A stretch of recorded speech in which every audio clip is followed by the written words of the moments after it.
করি সবাই ভালো আছো। আজকে দেখো তোমাদের সামনে কি তুলে ধরেছি।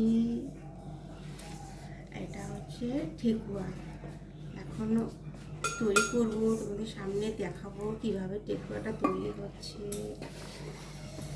এটা আমাদের কী কী পড়েছে উপকরণ সেটাও তোমাদের বলবো।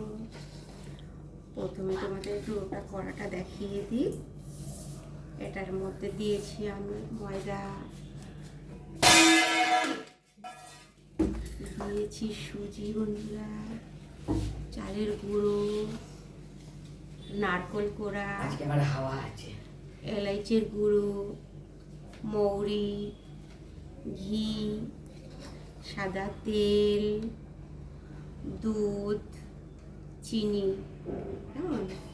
এই চিনিটা আছে না বন্ধুরা, এই চিনিটা তোমার দুধের মধ্যে গরম করে চিনিটা দিয়ে দিতে হবে। দিলে খানিকটা চিনি গলে যাবে আর খানিকটা এরকম গোটা গোটা থাকবে। সেটা দিয়ে খুব করে মাখতে হবে। তোমরা দেখতে পাচ্ছ আমি কীভাবে মাখছি। এর মধ্যে সমস্ত উপকরণ দেওয়া হয়েছে, একটু ঘি দিয়েছি।